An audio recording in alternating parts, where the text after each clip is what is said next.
ఈ టొమాటోస్ పాడైపోతే మీరేం చేస్తారు? పారేస్తారా? కానీ ఒక యువకుడు మాత్రం పాడైపోయిన టొమాటోస్ తోనే కోట్ల రూపాయల కంపెనీని స్థాపించాడు. అతని పేరు ప్రితేష్ మిస్ట్రీ. ప్రితేష్ కాన్పూర్ లో పెరిగాడు. అక్కడ ఎక్కువగా లెదర్ ప్రొడక్ట్స్ తయారు చేస్తారు, మనందరికీ తెలుసు కదా. కానీ ఆ లెదర్ తయారీలో యానిమల్స్ ని చంపడం, టానింగ్ కెమికల్స్ వల్ల పొల్యూటెడ్ వాటర్ నదుల్లో కలవడం, ఇవన్నీ చూసి ప్రితేష్ కి చాలా బాధ వేసింది. తర్వాత అతను ముంబైలో ఇంజనీరింగ్ చదువుతుండగా టొమాటోస్ లో ఉండే పెక్టిన్ అనే నేచురల్ సబ్స్టెన్స్ గురించి తెలుసుకున్నాడు. అదే సమయంలో అతనికి తెలిసింది ఇండియాలో సంవత్సరానికి దాదాపు 44 మిలియన్ టన్నుల టొమాటోస్ ఉత్పత్తి అవుతున్నాయని. కానీ అందులో 30 నుంచి 35% వరకు వేస్ట్ అవుతాయి. సో అప్పుడే అతనికి ఒక బ్రిలియంట్ ఐడియా వచ్చింది. ఈ టొమాటోస్ వేస్ట్ ని యూస్ఫుల్ మెటీరియల్ గా మార్చొచ్చు కదా అని. అలా పుట్టింది అతని ఇన్నోవేషన్ బయోలెదర్.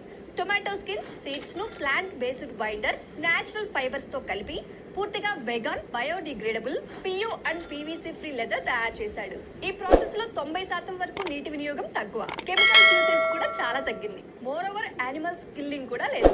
అలా 2019లో ప్రితేష్ ద బయో కంపెనీ అనే స్టార్ట్అప్ స్థాపించారు. ఒరిజినల్ బయో లెదర్ అనే ఫస్ట్ ప్రొడక్ట్ తోనే ఫ్యాషన్, యాక్సెసరీస్, ఆటోమేటివ్